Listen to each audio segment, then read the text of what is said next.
and in what order of priority. It is amazing how many people are working away, day after day, on low-value tasks because they have not had this critical discussion with their managers. One of the very worst uses of time is to do something very well that need not be done at all. Stephen Covey says, if the ladder is not leaning against the right wall, every step we take just gets us to the wrong place faster. Step 2. Write it down. Think on paper. When you write down a goal, you crystallize it and give it tangible form. You create something that you can touch and see. On the other hand, a goal or objective that is not in writing is merely a wish or a fantasy. It has no energy behind it. Unwritten goals lead to confusion, vagueness, misdirection, and numerous mistakes. Step 3. Set a deadline on your goal. Set subdeadlines if necessary. A goal or decision without a deadline has no urgency. It has no real beginning or end. Without a definite deadline accompanied by the assignment or acceptance of specific responsibilities for completion, you will naturally procrastinate and get very little done. Step 4. Make a list of everything you can think of that you are going to have to do to achieve your goal. As you think of new activities, add them to your list. Keep building your list until it is complete. A list gives you a visual picture of the larger task or objective. It gives you a track to run on. It dramatically increases the likelihood that you will achieve your goal as you have defined it and on schedule.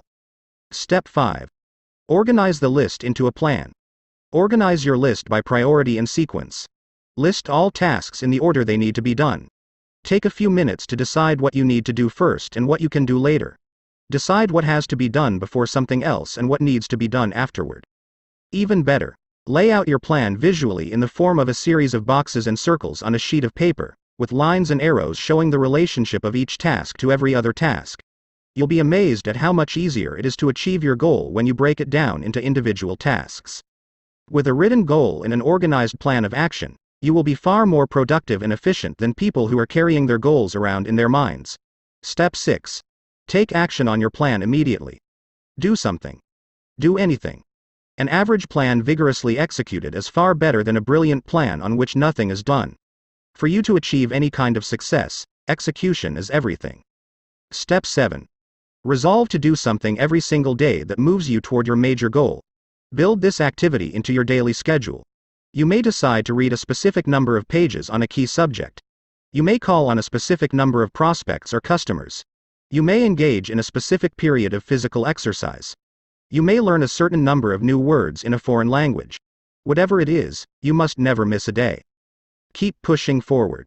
Once you start moving, keep moving. Don't stop. This decision, this discipline alone, can dramatically increase your speed of goal accomplishment and boost your personal productivity. The power of written goals. Clear written goals have a wonderful effect on your thinking. They motivate you and galvanize you into action. They stimulate your creativity, release your energy, and help you overcome procrastination as much as any other factor. Goals are the fuel in the furnace of achievement. The bigger your goals and the clearer they are, the more excited you become about achieving them. The more you think about your goals, the greater becomes your inner drive and your desire to accomplish them. Think about your goals and review them daily. Every morning when you begin, take action on the most important task you can accomplish to achieve your most important goal at the moment. Eat that frog. 1. Take a clean sheet of paper right now and make a list of 10 goals you want to accomplish in the next year. Write your goals as though a year has already passed and they are now a reality. Use the present tense, positive voice, and first-person singular so that they are immediately accepted by your subconscious mind. For example, you could write, I earn X number of dollars per year by this date, or, I weigh X number of pounds by this date, or, I drive such and such a car by this date. 2. Review your list of 10 goals and select the one goal that, if you achieved it, would have the greatest positive impact on your life. Whatever that goal is, write it on a separate sheet of paper, set a deadline, make a plan, take action on your plan, and then do something every single day that moves you toward that goal. This exercise alone could change your life. Chapter 2. Plan every day in advance. Planning is bringing the future into the present so that you can do something about it now. Alan Lakein. You have heard the old question, how do you eat an elephant? The answer is, one bite at a time. How do you eat your biggest, ugliest frog? The same way. You break it down into specific step-by-step activities and then you start on the first one. Your mind, your ability to think, plan, and decide, is your most powerful tool for overcoming procrastination and increasing your productivity. Your ability to set goals, make plans, and take action on them determines the course of your life. The very act of thinking and planning unlocks your mental powers, triggers your creativity, and increases your mental and physical energies. Conversely, as Alec Mackenzie wrote, taking action without thinking things through is a prime source of problems. Your ability to make good plans before you act is a measure of your overall competence. The better the plan you have, the easier it is for you to overcome procrastination, to get started, to eat your frog, and then to keep going. Increase your return on energy. One of your top goals at work should be to get the highest possible return on your investment of your mental, emotional, and physical energy. The good news is that every minute spent in planning saves as many as 10 minutes in execution. It takes only about 10 to 12 minutes for you to plan your day, but this small investment of time will save you up to 2 hours 100 to 120 minutes in wasted time and diffuse effort throughout the day. You may have heard of the 6P formula. It says, proper prior planning prevents poor performance. When you consider how helpful planning can be in increasing your productivity and performance, it is amazing how few people practice it every single day. And planning is really quite simple to do. All you need is a piece of paper and a pen. The most sophisticated Outlook system, computer app, or time planner is based on the same principle. It is based on your sitting down and making a list of everything you have to do before you begin. 2 extra hours per day. Always work from a list. When something new comes up, add it to the list before you do it. You can increase your productivity and output by 25% or more about 2 hours a day from the first day that you begin working consistently from a list. Make your list the night before for the workday ahead. Move everything that you have not yet accomplished onto your list for the coming day, and then add everything that you have to do the next day. When you make your list the night before, your subconscious mind will work on your list all night long while you sleep. Often you will wake up with great ideas and insights that you can use to get your job done faster and better than you had initially thought. The more time you take to make written lists of everything you have to do, in advance, the more effective and efficient you will be. Different lists for different purposes. You need different lists for different purposes. First, you should create a master list on which you write down everything you can think of that you want to do sometime in the future. This is the place where you capture every idea and every new task or responsibility that comes up. You can sort out the items later. Second, you should have a monthly list that you make at the end of the month for the month ahead. This may contain items transferred from your master list. Third, you should have a weekly list where you plan your entire week in advance. This is a list that is under construction as you go through the current week. This discipline of systematic time planning can be very helpful to you.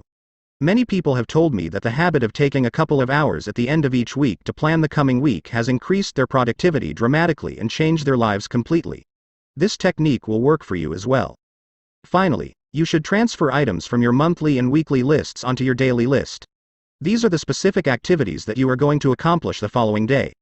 As you work through the day, tick off the items on your list as you complete them. This activity gives you a visual picture of accomplishment. It generates a feeling of success and forward motion. Seeing yourself working progressively through your list motivates and energizes you. It raises your self-esteem and self-respect. Steady, visible progress propels you forward and helps you overcome procrastination. Planning a project. When you have a project of any kind, begin by making a list of every step that you will have to complete to finish the project from beginning to end. Organize the steps by priority, what is most important, and sequence, which tasks you must complete in order. Lay out the project in front of you on paper or on a computer-based project planner so that you can see every step and task. Then go to work on one task at a time. You will be amazed at how much you get done in this way. As you work through your lists, you will feel more and more effective and powerful. You will feel more in control of your life. You will be naturally motivated to do even more. You will think better and more creatively, and you will get more and better insights that enable you to do your work even faster.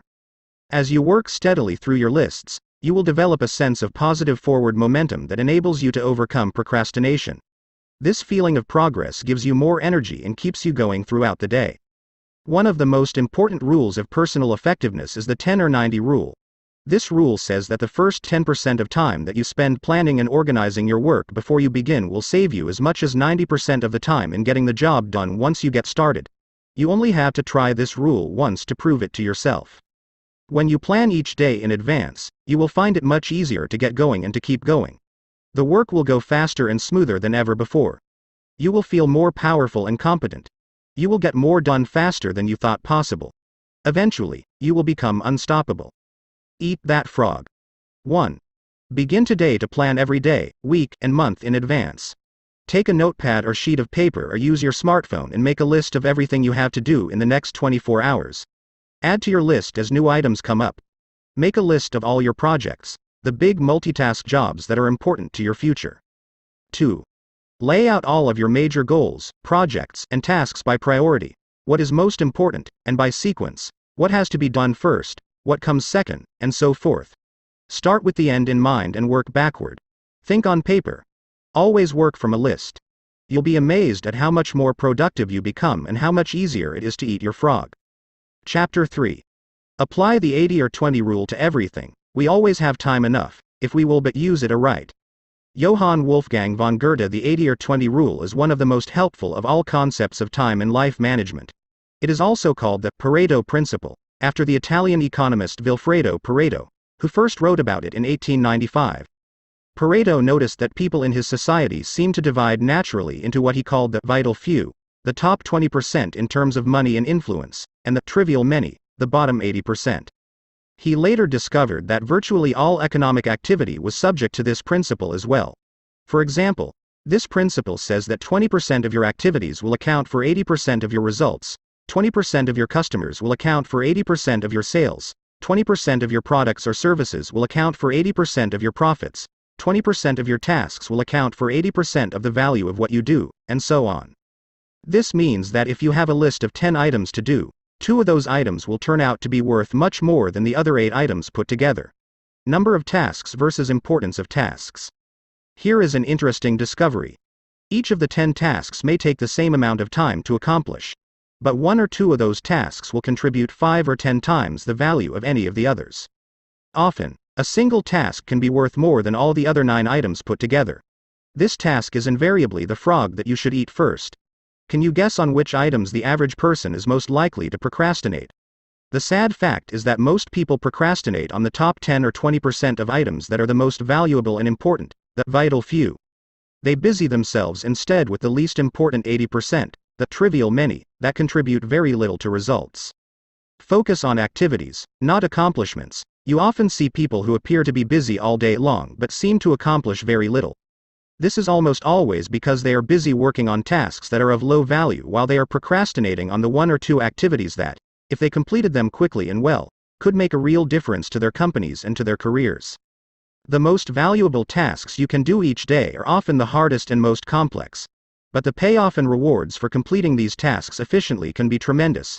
For this reason, you must adamantly refuse to work on tasks in the bottom 80% while you still have tasks in the top 20% left to be done.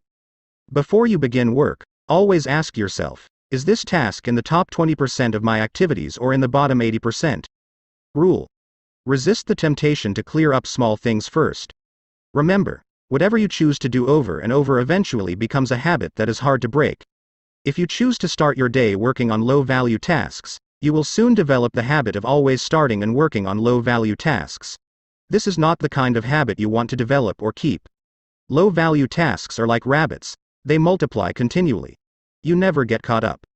The hardest part of any important task is getting started on it in the first place.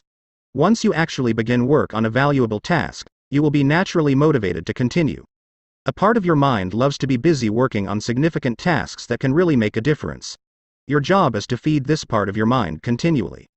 Motivate yourself. Just thinking about starting and finishing an important task motivates you and helps you overcome procrastination. The fact is, the time required to complete an important job is often the same as the time required to do an unimportant job. The difference is that you get a tremendous feeling of pride and satisfaction from completing something valuable and significant. However, when you complete a low-value task using the same amount of time and energy, you get little or no satisfaction. Time management is really life management, personal management.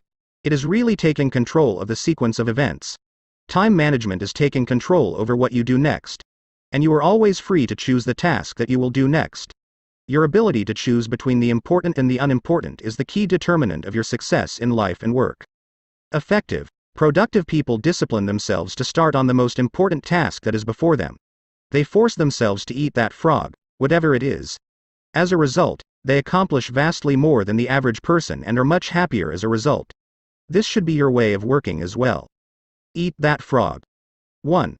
Make a list of all the key goals, activities, projects, and responsibilities in your life today.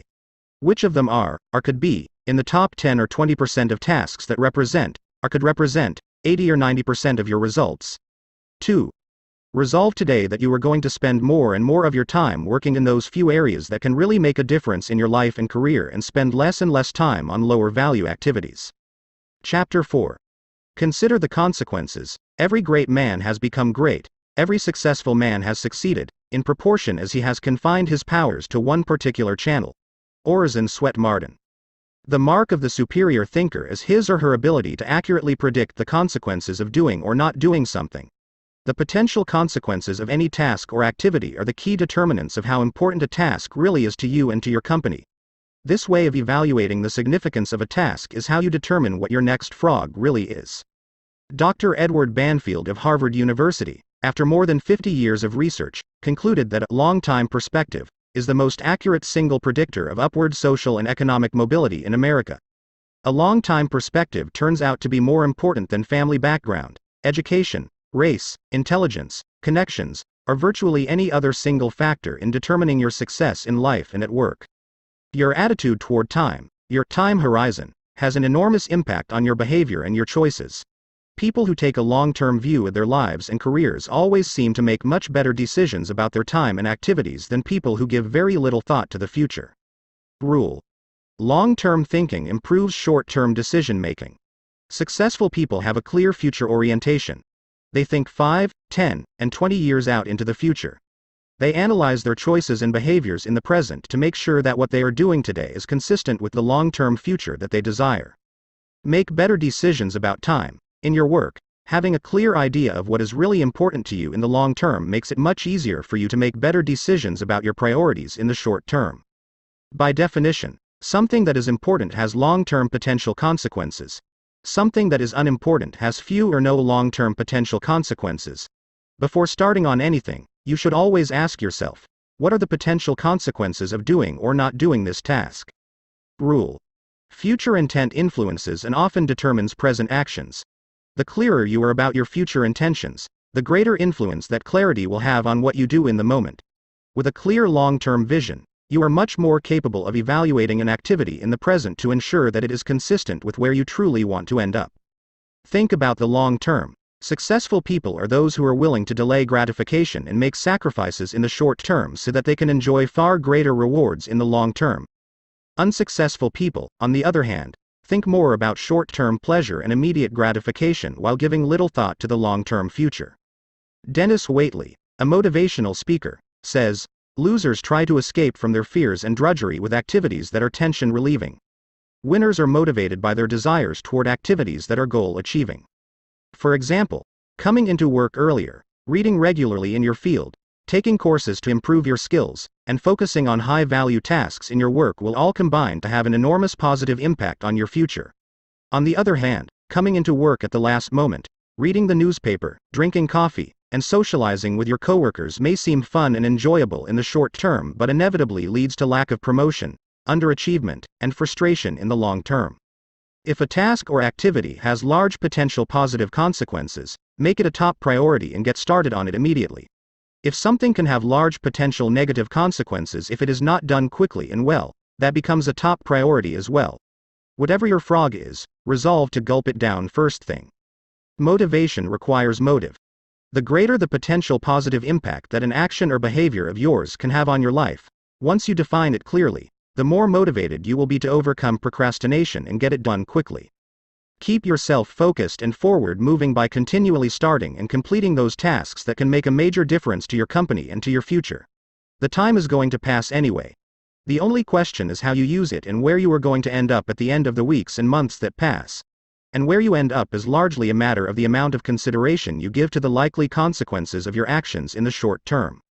Thinking continually about the potential consequences of your choices, decisions, and behaviors is one of the very best ways to determine your true priorities in your work and personal life. Obey the law of forced efficiency.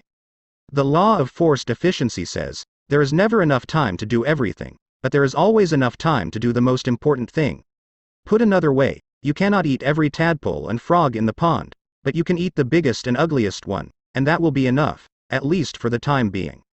When you're running out of time and know that the consequences of not completing a key task or project can be really serious, you always seem to find the time to get it done, often at the very last minute.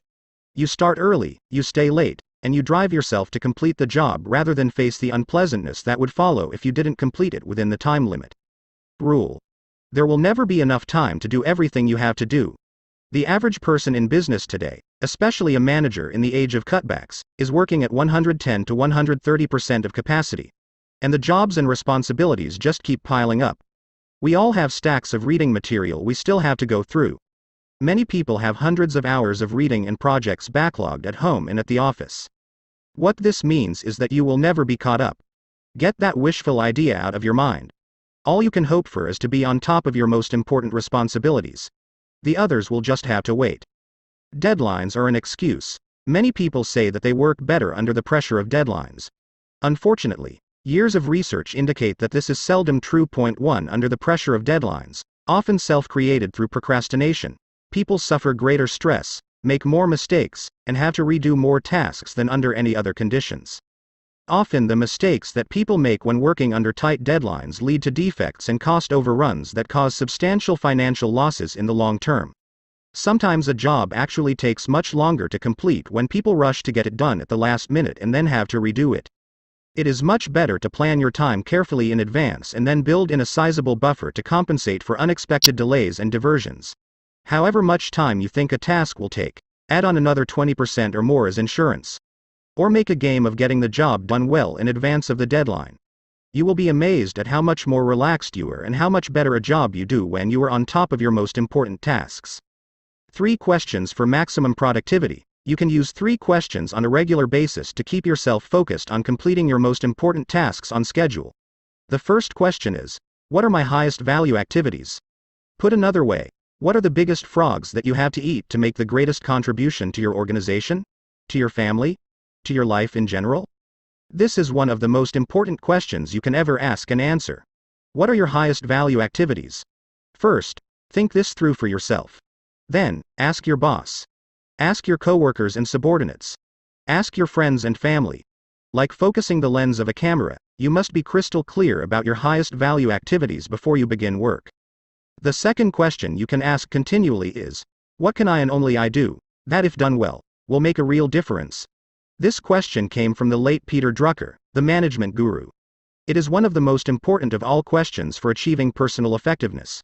What can you and only you do that, if done well, can make a real difference? This is something that only you can do. If you don't do it, it won't be done by someone else. But if you do it, and you do it well, it can really make a difference to your life and your career. What is this particular frog for you? Every hour of every day, you can ask yourself this question and come up with a specific answer. Your job is to be clear about the answer and then to start and work on this task before anything else. The third question you can ask is, what is the most valuable use of my time right now? In other words, what is my biggest frog of all at this moment? This is the core question of time management. Answering this question correctly is the key to overcoming procrastination and becoming a highly productive person. Every hour of every day, one task represents the most valuable use of your time at that moment. Your job is to ask yourself this question, over and over again, and to always be working on the answer to it, whatever it is. Do first things first and second things not at all. As Goethe said, the things that matter most must never be at the mercy of the things that matter least.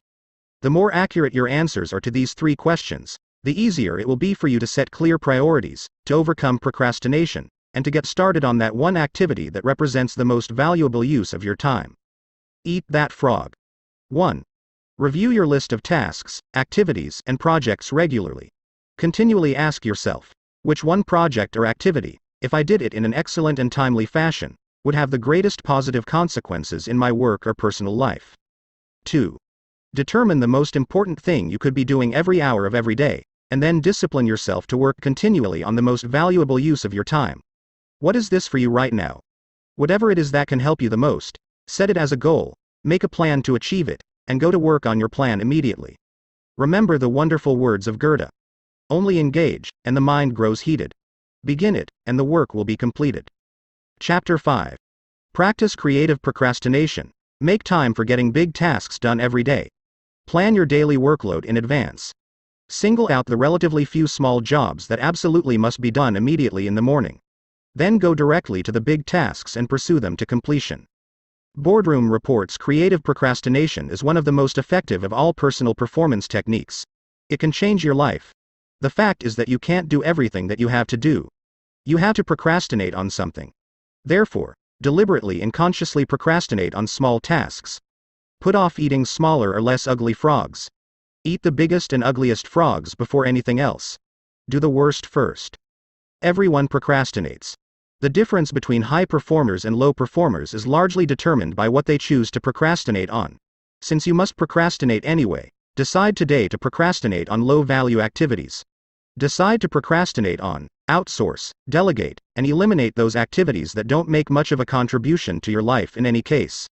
Get rid of the tadpoles and focus on the frogs. Priorities versus posteriorities. Here is a key point. To set proper priorities, you must set posteriorities as well. A priority is something that you do more of and sooner, while a posteriority is something that you do less of and later, if at all. Rule. You can get your time and your life under control only to the degree to which you discontinue lower value activities. One of the most powerful of all words in time management is the word no. Say it politely. Say it clearly so that there are no misunderstandings. Say it regularly as a normal part of your time management vocabulary. Warren Buffett, one of the richest men in the world, was once asked his secret of success. He replied, "Simple. I just say no to everything that is not absolutely vital to me at the moment. Say no to anything that is not a high-value use of your time and your life. Say no graciously but firmly to avoid agreeing to something against your will. Say it early and say it often. Remember that you have no spare time. As we say, your dance card is full. For you to do something new, you must complete or stop doing something old. Getting in requires getting out. Picking up means putting down. Creative procrastination is the act of thoughtfully and deliberately deciding upon the exact things you are not going to do right now, if ever. Procrastinate on purpose. Most people engage in unconscious procrastination. They procrastinate without thinking about it. As a result, they procrastinate on the big, valuable, important tasks that can have significant long-term consequences in their lives and careers. You must avoid this common tendency at all costs. Your job is to deliberately procrastinate on tasks that are of low value so that you have more time for tasks that can make a big difference in your life and work. Continually review your duties and responsibilities to identify time-consuming tasks and activities that you can abandon with no real loss. This is an ongoing responsibility for you that never ends. For example, a friend of mine was an avid golfer when he was single. He liked to golf 3 or 4 times a week, 3 to 4 hours each time. Over a period of years, he started a business, got married, and had 2 children. But he still played golf 3 to 4 times a week until he finally realized that his time on the golf course was causing him enormous stress at home and at the office. Only by abandoning most of his golf games could he get his life back under control. And he did. He cut back to 1 round of golf per week and transformed his life, especially his home life. Set posteriorities on time-consuming activities. Continually review your life and work to find time-consuming tasks and activities that you can abandon. Cut down on television watching and internet surfing and instead spend the time with your family, read, exercise, or do something else that enhances the quality of your life. Look at your work activities and identify the tasks that you could delegate or eliminate to free up more time for the work that really counts. Begin today to practice creative procrastination. Set posteriorities wherever and whenever you can. This decision alone can enable you to get your time and your life under control. Eat that frog. 1. Practice zero-based thinking in every part of your life. Ask yourself continually, if I were not doing this already, knowing what I now know, would I start doing it again today? If it is something you would not start again today, knowing what you now know, it is a prime candidate for abandonment or creative procrastination. 2. Examine each of your personal and work activities and evaluate it based on your current situation. Select at least one activity to abandon immediately or at least deliberately put off until your more important goals have been achieved. Chapter 6. Use the ABCDE method continually. The first law of success is concentration to bend all the energies to one point, and to go directly to that point, looking neither to the right nor to the left. William Matthews. The more thought you invest in planning and setting priorities before you begin, the more important things you will do and the faster you will get them done once you get started. The more important and valuable a task is to you, the more likely you will be motivated to overcome procrastination and launch yourself into the job. The ABCDE method is a powerful priority setting technique that you can use every single day. This technique is so simple and effective that it can, all by itself, make you one of the most efficient and effective people in your field. Think on paper. The power of this technique lies in its simplicity. Here's how it works. You start with a list of everything you have to do for the coming day. Think on paper. You then place an A, B, C, D, or E next to each item on your list before you begin the first task. An item is defined as something that is very important, something that you must do. This is a task that will have serious positive or negative consequences if you do it or fail to do it, like visiting a key customer or finishing a report that your boss needs for an upcoming board meeting. These items are the frogs of your life. If you have more than one task, you prioritize these tasks by writing A1, A2, A3, and so on in front of each item. Your A1 task is your biggest, ugliest frog of all. Shoulds versus musts. A B item is defined as a task that you should do, but it has only mild consequences. These are the tadpoles of your work life. This means that someone may be unhappy or inconvenienced if you don't do one of these tasks, but it is nowhere as important as an A task. Returning an unimportant telephone message or reviewing your email would be a B task. The rule is that you should never do a B task when an A task is left undone. You should never be distracted by a tadpole when a big frog is sitting there waiting to be eaten. A C task is defined as something that would be nice to do but for which there are no consequences at all, whether you do it or not. C tasks include phoning a friend, having coffee or lunch with a coworker, and completing some personal business during work hours. These sorts of activities have no effect at all on your work life. A D task is defined as something you can delegate to someone else. The rule is that you should delegate everything that someone else can do so you can free up more time for the A tasks that only you can do. An E task is defined as something that you can eliminate altogether, and it won't make any real difference. This may be a task that was important at one time but is no longer relevant to you or anyone else. Often it is something you continue to do out of habit or because you enjoy it. But every minute that you spend on an E task is time taken away from an A task or activity that can make a real difference in your life. After you have applied the ABCDE method to your list, you will be completely organized and ready to get more important things done faster. Take action immediately. The key to making this ABCDE method work is for you to now discipline yourself to start immediately on your A1 task and then stay at it until it is complete. Use your willpower to get going and stay going on this one job, the most important single task you could possibly be doing. Eat the whole frog and don't stop until it's finished completely. Your ability to think through and analyze your work list and determine your A1 task is the springboard to higher levels of accomplishment and greater self-esteem, self-respect, and personal pride. When you develop the habit of concentrating on your A1, most important, activity on eating your frog, you will start getting more done than any 2 or 3 people around you. Eat that frog. 1. Review your work list right now and put an A, B, C, D, or E next to each task or activity. Select your A1 job or project and begin on it immediately.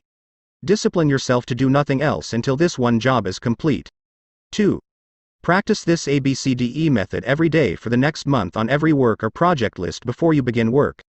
After a month, you will have developed the habit of setting and working on your highest priority tasks, and your future will be assured. Chapter 7. Focus on key result areas. When every physical and mental resource is focused, one's power to solve a problem multiplies tremendously.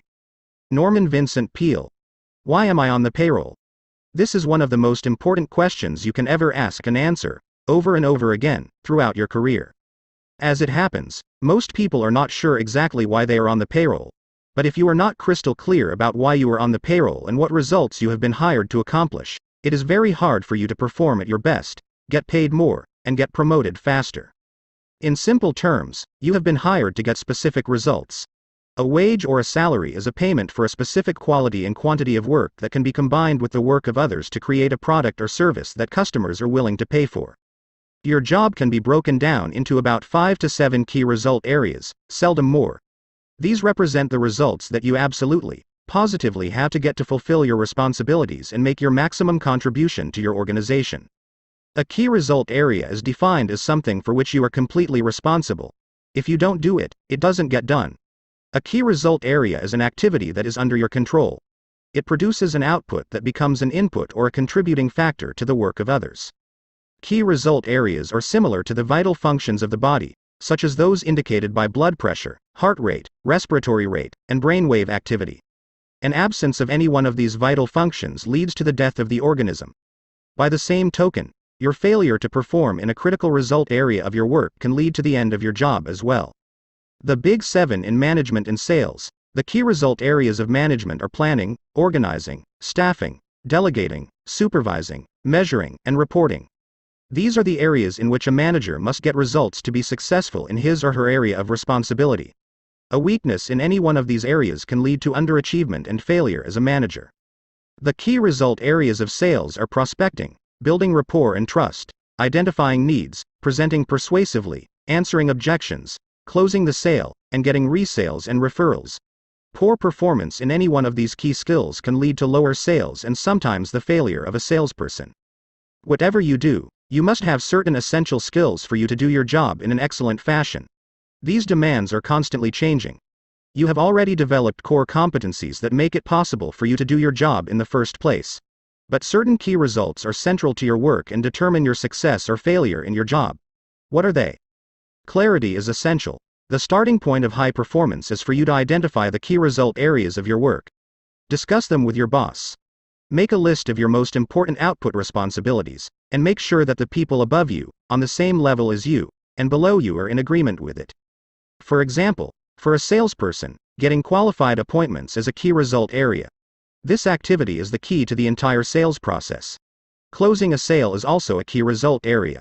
When the sale is made, it triggers the activities of many other people to produce and deliver the product or service. For a company owner or key executive, negotiating a bank loan may be a key result area. Hiring the right people and delegating effectively are both key result areas. For a receptionist or secretary, typing letters and answering the phone and transferring callers quickly and efficiently are defined as key result areas. People's ability to perform these tasks quickly and efficiently largely determines their pay and promotability. Give yourself a grade. Once you have determined your key result areas, the second step is for you to grade yourself on a scale of 1 to 10, with 1 being the lowest and 10 being the highest in each of those areas. Where are you strong and where are you weak? Where are you getting excellent results and where are you underperforming? Rule. Your weakest key result area sets the height at which you can use all your other skills and abilities. This rule says that although you could be exceptional in 6 out of your 7 key result areas, poor performance in the 7th area will hold you back and determine how much you achieve with all your other skills. This weakness will act as a drag on your effectiveness and be a constant source of friction and frustration.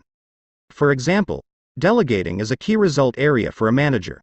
This skill is the key leverage point that enables a manager to manage and to get results through others. A manager who cannot delegate properly is held back from using all his or her other skills at the maximum levels of effectiveness. Poor delegation skills alone can lead to failure in the job. Poor performance produces procrastination. One of the major reasons for procrastination in the workplace is that people avoid jobs and activities in those areas where they have performed poorly in the past. Instead of setting a goal and making a plan to improve in a particular area, most people avoid that area altogether, which just makes the situation worse.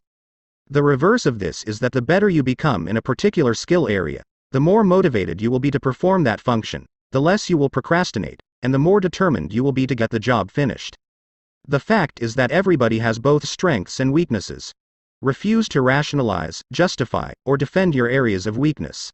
Instead, identify them clearly. Set a goal and make a plan to become very good in each of those areas. Just think.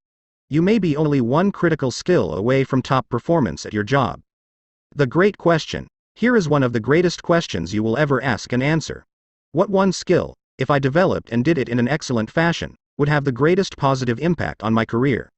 You should use this question to guide your career for the rest of your life. Look into yourself for the answer. You probably know what it is. Ask your boss this question. Ask your coworkers. Ask your friends and your family. Whatever the answer is, go to work to bring up your performance in this area. The good news is that all business skills are learnable. If anyone else is excellent in that particular key result area, this is proof that you can become excellent as well, if you decide to. One of the fastest and best ways to stop procrastinating and get more things done faster is for you to become absolutely excellent in your key result areas. This can be as important as anything else you do in your life or your career.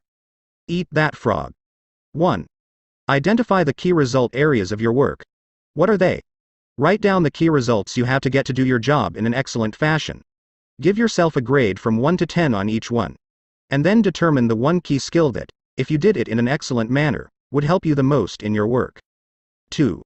Take this list to your boss and discuss it with him or her. Invite honest feedback and appraisal. You can only get better when you are open to the constructive input of other people. Discuss your conclusions with your staff and coworkers. Talk them over with your spouse. Make a habit of doing this analysis regularly for the rest of your career. Never stop improving. This decision alone can change your life. Chapter 8. Apply the law of 3. Do what you can, with what you have, where you are. Theodore Roosevelt. 3 core tasks that you perform contain most of the value that you contribute to your business or organization. Your ability to accurately identify these 3 key tasks and then to focus on them most of the time is essential for you to perform at your best. Let me tell you a true story. 3 months after her first full-day coaching session with me in San Diego, Cynthia told the group a story. When I came here 90 days ago, you claimed that you would show me how to double my income and my time off within 12 months. This sounded completely unrealistic, but I was willing to give it a try. On the first day, you asked me to write down a list of everything that I did over the course of a week or a month. I came up with 17 tasks that I was responsible for. My problem was that I was completely overwhelmed with work. I was working 10 to 12 hours per day, 6 days per week, and not spending enough time with my husband and my 2 young children. But I didn't see any way out. I had been working for 8 years for a fast-growing entrepreneurial company in the high-tech area, but there always seemed to be an overwhelming amount of work to do and never enough time. One thing all day long. She continued with her story. Once I had made this list, you told me to ask this question. If you could do only one thing on this list all day long, which one task would contribute the greatest value to your company? Once I had identified that task, which was quite easy, I put a circle around that number. You then asked, if you could do only one more thing on your list of key tasks, which would be the second activity that contributes the most value to your company? Once I had identified the second most important task, you asked me the same question with regard to the third most important task. You then said something that shocked me at the time. You said that fully 90% of the value that you contribute to your company is contained in those 3 tasks, whatever they are. Everything else you do is either a support task or a complementary task that could probably be delegated, downsized, outsourced, or eliminated. Take immediate action. Cynthia continued with her story. As I looked at the 3 tasks, I realized that these were the 3 things I did that contributed the most value to my company. This was on a Friday. On Monday morning at 10 o'clock, I met with my boss and explained what I had discovered. I said that I needed his help in delegating and outsourcing all my work except those 3 key tasks. I felt that if I could work on those 3 tasks exclusively, all day long, I could more than double my contribution to the company. Then I told him that if I doubled my contribution, I would like to be paid twice as much. She said. My boss was completely silent. He looked at my list of key tasks, looked back up at me, and looked at the list again. He then said, "You're right. These are the 3 most important things that you do in this company and the 3 things that you do best. I will help you delegate and outsource all these other minor tasks to free you up to work full-time on these 3 key tasks. And if you double your contribution, I will pay you twice as much." Transform your life. Cynthia concluded her story by saying, "He did. Then I did. Then he did. He helped me delegate and assign my minor tasks so I could concentrate on my top 3 jobs. As a result, I doubled my output over the next 30 days, and he doubled my income. I had been working very hard for more than 8 years, and I doubled my income in just 1 month by focusing all my time and energy on my 3 key tasks. Not only that, but instead of working 10 and 12-hour days, I work from 8 o'clock to 5 o'clock and spend time in the evenings and on the weekends with my husband and my children. Focusing on my key tasks has transformed my life. Perhaps the most important word in the world of work is contribution. Your rewards, both financial and emotional, will always be in direct proportion to your results, to the value of your contribution. If you want to increase your rewards, you must focus on increasing the value of what you do. You must dedicate yourself to contributing more results to your company. And 3 key tasks always contribute the most. The quick list method. Here is an exercise that we use with our coaching clients very early in the process. We give them a sheet of paper and then tell them, in 30 seconds, write down your 3 most important goals in life right now. We have found that when people have only 30 seconds to write their 3 most important goals, their answers are as accurate as if they had 30 minutes or 3 hours. Their subconscious minds seem to go into hyperdrive, and their 3 most important goals pop out of their heads and onto the paper, often to the surprise of the people doing the exercise. In 80% or more of cases, people have 3 goals in common. First, a financial and career goal. Second, a family or personal relationship goal. And third, a health or fitness goal. And this is as it should be. These are the 3 most important areas of life. If you give yourself a grade on a scale of 1 to 10 in each of these 3 areas, you can immediately identify where you are doing well in life and where you need some improvement. Try it yourself and see. Give this exercise to your spouse or your children. The answers can be quite revealing. Later in our coaching program, we expand this exercise by asking the following questions. 1. What are your 3 most important business or career goals right now? 2. What are your 3 most important family or relationship goals right now? 3. What are your 3 most important financial goals right now? 4. What are your 3 most important health goals right now? 5. What are your 3 most important personal and professional development goals right now? 6. What are your 3 most important social and community goals right now? 7. What are your 3 biggest problems or concerns in life right now? When you force yourself to ask and answer each of these questions in 30 seconds or less, you will be amazed at the answers. Whatever your answers, they will usually be an accurate snapshot of your true situation in life at the moment. These answers will tell you what is really important to you. While you are setting goals and priorities, getting organized, concentrating single-mindedly on one task at a time, and disciplining yourself to complete your most important tasks, you must never forget that your ultimate goal is to live a long, happy, and healthy life. Time management is a means to an end. The main reason to develop time management skills is so that you can complete everything that is really important in your work and free up more and more time to do the things in your personal life that give you the greatest happiness and satisfaction. Fully 85% of your happiness in life will come from happy relationships with other people, especially those closest to you, as well as the members of your family. The critical determinant of the quality of your relationships is the amount of time that you spend face to face with the people you love and who love you in return. The purpose of time management of eating that frog and getting more done in less time is to enable you to spend more face time with the people you care about, doing the things that give you the greatest amount of joy in life. Rule: it is the quality of time at work that counts and the quantity of time at home that matters. Work all the time you work. To keep your life in balance, you should resolve to work all the time you work. When you go to work, put your head down and work the whole time. Start a little earlier, stay a little later, and work a little harder. Don't waste time. Every minute that you spend in idle chit-chat with coworkers is time taken away from the work that you must accomplish if you want to do well at your job. Even worse, time that you waste at work often has to be taken away from your family. You have to either stay late or take work home and work in the evenings. By not working effectively and efficiently during your workday, you create unnecessary stress and deprive the members of your family of the very best person you can possibly be. Balance is not optional. One of the most famous sayings of the ancient Greeks is moderation in all things.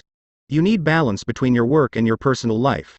You need to set priorities at work and concentrate on your most valuable tasks. At the same time, you must never lose sight of the fact that the reason for working efficiently is so that you can enjoy a higher quality of life at home with your family. Sometimes people come up to me and ask, how do I achieve balance between my work and my home life? I ask them in return, how often does a tightrope walker balance when on the high wire? After a few seconds of thinking, they almost always say, all the time. I say, that is the same situation with balance between work and home life. You have to do it all the time. You never reach a point where you have attained it perfectly. You have to work at it. Your goal should be to perform at your very best at work to get the very most done and enjoy the very highest level of rewards possible for you in your career. Simultaneously, you must always remember to smell the flowers along the way. Never lose sight of the real reasons why you work as hard as you do and why you are so determined to accomplish the very most with the time that you invest. The more time you spend face to face with the people you love, the happier you will be. Eat that frog. 1. Determine the 3 most important tasks that you do in your work. Ask yourself, if I could do only one thing all day long, Which one task would contribute the greatest value to my career? Do this exercise 2 more times. Once you have identified your big 3, concentrate on them single-mindedly all day long. 2. Identify your 3 most important goals in each area of your life. Organize them by priority. Make plans for their accomplishment, and work on your plans every single day. You will be amazed at what you achieve in the months and years ahead. Chapter 9. Prepare thoroughly before you begin. No matter what the level of your ability, you have more potential than you can ever develop in a lifetime. James T. McKay. One of the best ways for you to overcome procrastination and get more things done faster is to have everything you need at hand before you begin. When you are fully prepared, you are like a cocked gun or an archer with an arrow pulled back taut in the bow. You will be amazed at what you achieve in the months and years ahead. You just need one small mental push to get started on your highest value tasks. This is like getting everything ready to prepare a complete meal. You set all the ingredients out on the counter in front of you and then begin putting the meal together, one step at a time. Begin by clearing off your desk or workspace so that you have only one task in front of you. If necessary, put everything else on the floor or on a table behind you. Gather all the information, reports, details, papers, and work materials that you will require to complete the job. Have them at hand so you can reach them without getting up or moving around. Be sure that you have all the writing materials, login information, access codes, email addresses, and everything else you need to start working and continue working until the job is done. Set up your work area so that it is comfortable, attractive, and conducive to working for long periods. Especially, make sure that you have a comfortable chair that supports your back and allows your feet to rest flat on the floor. Create a comfortable workspace. The most productive people take the time to create a work area where they enjoy spending time. The cleaner and neater you organize your work area before you begin, the easier it will be for you to get started and keep going. When everything is laid out neatly and in sequence, you will feel much more like getting on with the job. It is amazing how many books never get written, how many degrees never get completed, how many life-changing tasks never get started because people fail to take the first step of preparing everything in advance. Launch toward your dreams. Once you have completed your preparations, it is essential that you launch immediately toward your goals. Get started. Do the first thing, whatever it is. My personal rule is get it 80% right and then correct it later. Run it up the flagpole and see if anyone salutes. Don't expect perfection the first time or even the first few times. Be prepared to fail over and over before you get it right. Wayne Gretzky, the great hockey player, once said, "You miss 100% of the shots you don't take." Once you have completed your preparations, have the courage to take the first action, and everything else will follow from that. The way you develop the courage you need is to act as if you already had the courage and behave accordingly. Take the first step.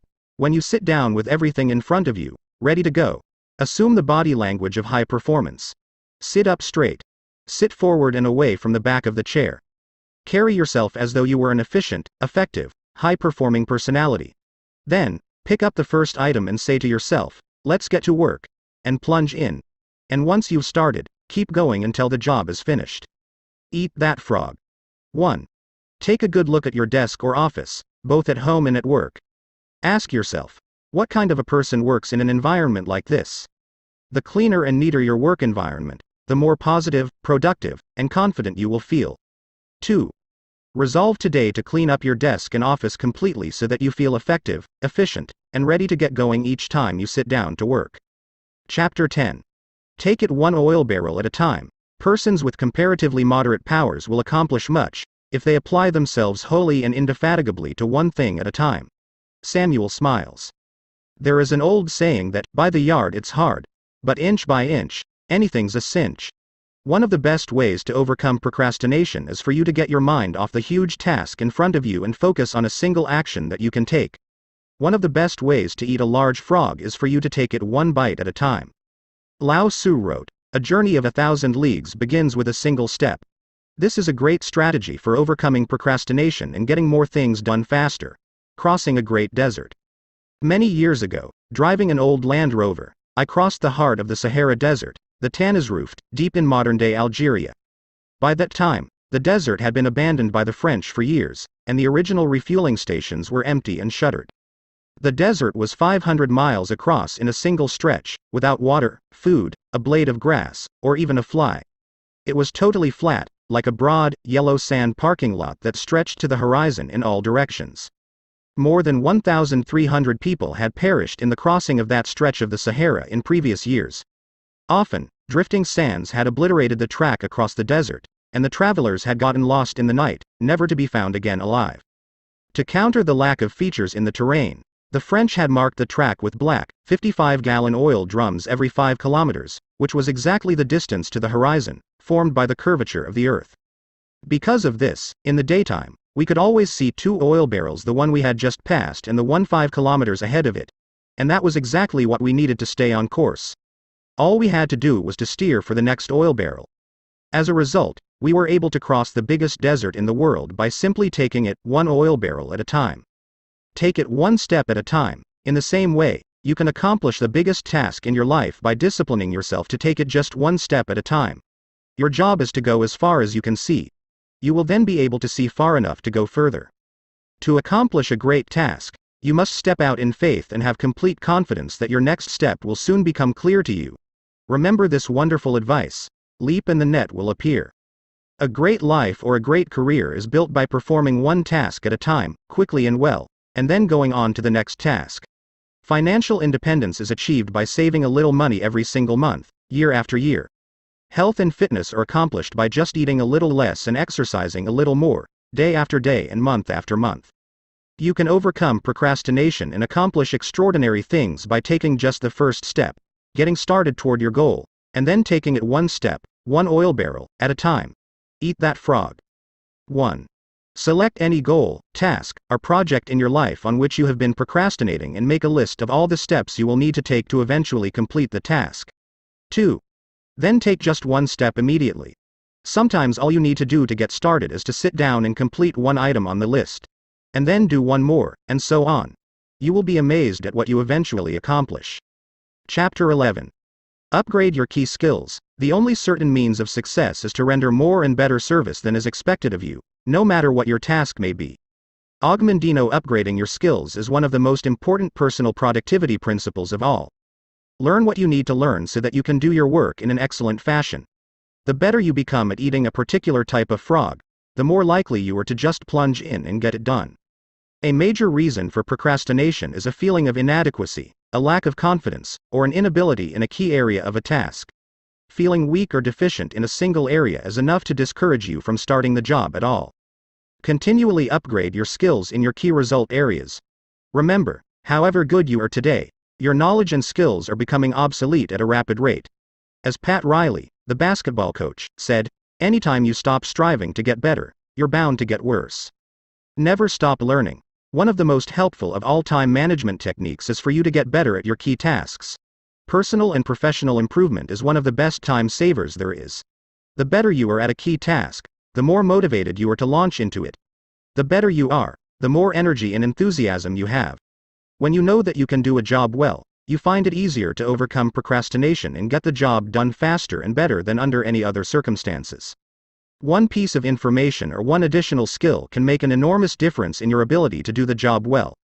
Identify the most important things you do, and then make a plan to continually upgrade your skills in those areas. Rule: continuous learning is the minimum requirement for success in any field.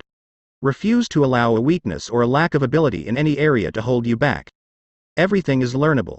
And what others have learned, you can learn as well.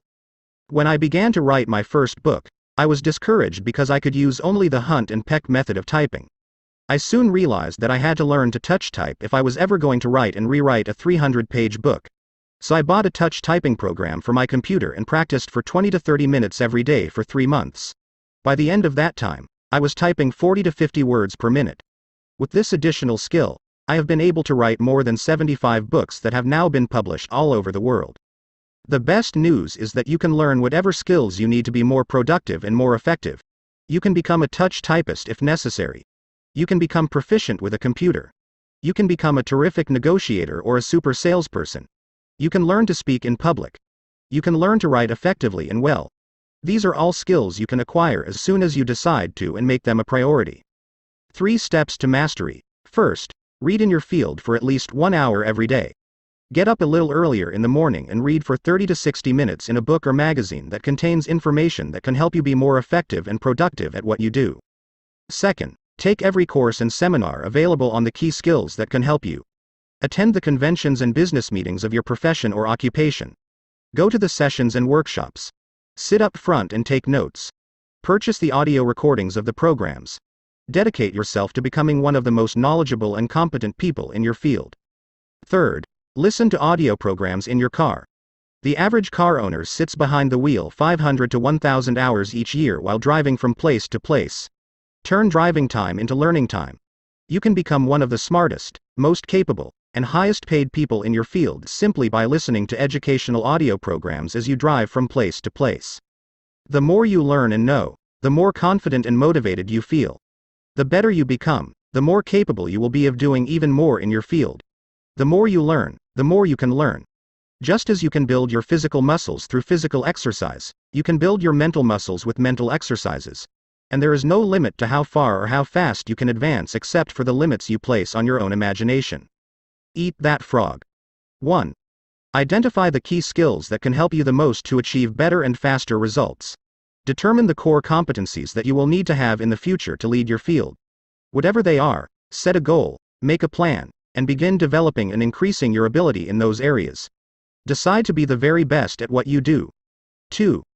Develop a personal plan to prepare yourself to do your most important tasks in an excellent fashion. Focus on those areas where you have special talents and that you most enjoy. This is the key to unlocking your personal potential.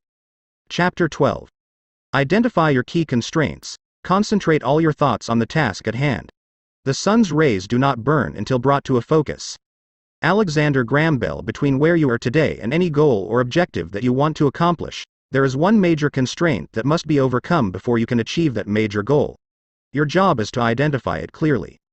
What is holding you back? What sets the speed at which you achieve your goals? What determines how fast you move from where you are to where you want to go? What stops you or holds you back from eating the frogs that can really make a difference? Why aren't you at your goal already? These are some of the most important questions you will ever ask and answer on your way to achieving high levels of personal productivity and effectiveness. Whatever you have to do, there is always a limiting factor that determines how quickly and well you get it done. Your job is to study the task and identify the limiting factor or constraint within it. You must then focus all of your energies on alleviating that single choke point. Identify the limiting factor. In virtually every task, large or small, a single factor sets the speed at which you achieve the goal or complete the job. What is it? Concentrate your mental energies on that one key area. This can be the most productive use of your time and talents. This constraint may be a person whose help or decision you need, a resource that you require, a weakness in some part of the organization, or something else. But the limiting factor is always there, and it is always your job to find it. For example, the purpose of a business is to create and keep customers. By doing this in sufficient quantities, the company makes a profit and continues to grow and flourish. Every business has a limiting factor or choke point that determines how quickly and well the company achieves this purpose. It may be the marketing, the level of sales, or the sales force itself. It may be the costs of operation or the methods of production. It may be the level of cash flow or costs. The success of the company may be determined by the competition, the customers, or the current marketplace. One of these factors, more than anything else, determines how quickly the company achieves its goals of growth and profitability. What is it? The accurate identification of the limiting factor in any process and the focus on that factor can usually bring about more progress in a shorter period than any other single activity. The 80 or 20 rule applied to constraints. The 80 or 20 rule also applies to the constraints in your life and in your work. This means that 80% of the constraints, the factors that are holding you back from achieving your goals, are internal. They are within yourself, within your own personal qualities, abilities, habits, disciplines, or competencies.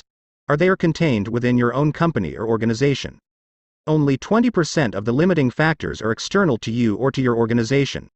Only 20% are on the outside in the form of competition, markets, governments, or other organizations.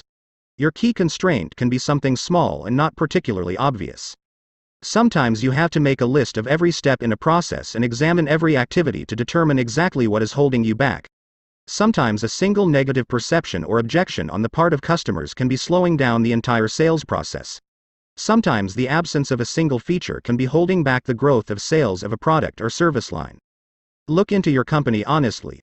Look within your boss, your coworkers, and members of your staff to see if there is a key weakness that is holding you or the company back, acting as a brake on the achievement of your key goals. Look into yourself. Successful people always begin the analysis of constraints by asking the question, what is it in me that is holding me back? They accept complete responsibility for their lives and look to themselves for both the cause and cure of their problems. In your own life, you must have the honesty to look deeply into yourself for the limiting factor or limiting skill that sets the speed at which you achieve your personal goals. Keep asking, what sets the speed at which I get the results I want? Strive for accuracy. The definition of the constraint determines the strategy that you use to alleviate it. The failure to identify the correct constraint, or the identification of the wrong constraint, can lead you off in the wrong direction. You can end up solving the wrong problem. A major corporation, a client of mine, was experiencing declining sales. The corporation's leaders concluded that the major constraint was the quality of the sales force and the sales management. They therefore spent an enormous amount of money reorganizing the management and retraining the salespeople. They later found that the primary reason that sales were down was a mistake made by an accountant who had accidentally priced their products too high relative to their competition in the marketplace. Once the corporation revamped its pricing, its sales went back up and it returned to profitability. Behind every constraint or choke point, once it is located and alleviated successfully, you will find another constraint or limiting factor. Whether you're trying to get to work on time in the morning or build a successful career, there are always limiting factors and bottlenecks that set the speed of your progress. Your job is to find them and to focus your energies on alleviating them as quickly as possible. Starting off your day with the removal of a key bottleneck or constraint fills you with energy and personal power. It propels you into following through and completing the job. Often, alleviating a key constraint or limiting factor is the most important frog you could eat at that moment. Eat that frog. 1. Identify your most important goal in life today. What is it? What one goal, if you achieved it, would have the greatest positive effect on your life? What one career accomplishment would have the greatest positive impact on your work life? 2. Determine the one constraint, internal or external, that sets the speed at which you accomplish this goal. Ask, why haven't I reached it already? What is it in me that is holding me back? Whatever your answers, take action immediately. Do something. Do anything, but get started. Chapter 13. Put the pressure on yourself. The first requisite for success is the ability to apply your physical and mental energies to one problem incessantly without growing weary. Thomas Edison. The world is full of people who are waiting for someone to come along and motivate them to be the kind of people they wish they could be. The problem is that no one is coming to the rescue. These people are waiting for a bus on a street where no buses pass. If they don't take charge of their lives and put the pressure on themselves, they can end up waiting forever. And that is what most people do. Only about 2% of people can work entirely without supervision. We call these people leaders. This is the kind of person you are meant to be and that you can be, if you decide to be. To reach your full potential, you must form the habit of putting the pressure on yourself and not waiting for someone else to come along and do it for you. You must choose your own frogs and then make yourself eat them in their order of importance. Lead the field. See yourself as a role model. Raise the bar on yourself. The standards you set for your own work and behavior should be higher than anyone else could set for you. Make a game of starting a little earlier, working a little harder, and staying a little later. Always look for ways to go the extra mile, to do more than you are paid for. Your self-esteem has been defined by psychologist Nathaniel Branden as the reputation you have with yourself. You build up or pull down your reputation with yourself with everything you do or fail to do. The good news is that you feel better about yourself whenever you push yourself to do your best. You increase your self-esteem whenever you go beyond the point where the average person would normally quit. Create imaginary deadlines. One of the best ways for you to overcome procrastination and get more things done faster is by working as though you had only one day to get your most important jobs done. Imagine each day that you have just received an emergency message and that you will have to leave town tomorrow for a month. If you had to leave town for a month, what would you make absolutely sure that you got done before you left? Whatever your answer, go to work on that task right now. Another way to put pressure on yourself is to imagine that you just received an all-expenses-paid vacation at a beautiful resort as a prize, but you will have to leave tomorrow morning on the vacation or it will be given to someone else. What would you be determined to finish before you left so that you could take that vacation? Whatever it is, start on that one job immediately. Successful people continually put the pressure on themselves to perform at high levels. Unsuccessful people have to be instructed and pressured by others. By putting the pressure on yourself, you will accomplish more tasks better and faster than ever. You will become a high-performance, high-achieving personality. You will feel terrific about yourself, and bit by bit you will build the habit of rapid task completion that will then go on to serve you all the days of your life. Eat that frog. 1. Set deadlines and subdeadlines on every task and activity. Create your own forcing system. Raise the bar on yourself and don't let yourself off the hook. Once you've set yourself a deadline, stick to it and even try to beat it. 2. Write out every step of a major job or project before you begin. Determine how many minutes and hours you will require to complete each phase. Then race against your own clock. Beat your own deadlines. Make it a game and resolve to win. Chapter 14. Motivate yourself into action. It is in the compelling zest of high adventure and of victory, and of creative action that man finds his supreme joys. Antoine de Saint-Exupéry. To perform at your best, you must become your own personal cheerleader. You must develop a routine of coaching yourself and encouraging yourself to play at the top of your game. Most of your emotions, positive or negative, are determined by how you talk to yourself on a minute-to-minute basis. It is not what happens to you but the way that you interpret the things that are happening to you that determines how you feel. Your version of events largely determines whether these events motivate or demotivate you, whether they energize or de-energize you. To keep yourself motivated, you must resolve to become a complete optimist. You must decide to respond positively to the words, actions, and reactions of the people and situations around you. You must refuse to let the unavoidable difficulties and setbacks of daily life affect your mood or emotions. Control your inner dialogue. Your level of self-esteem, how much you like and respect yourself, is central to your levels of motivation and persistence. You should talk to yourself positively all the time to boost your self-esteem. Say, "I like myself.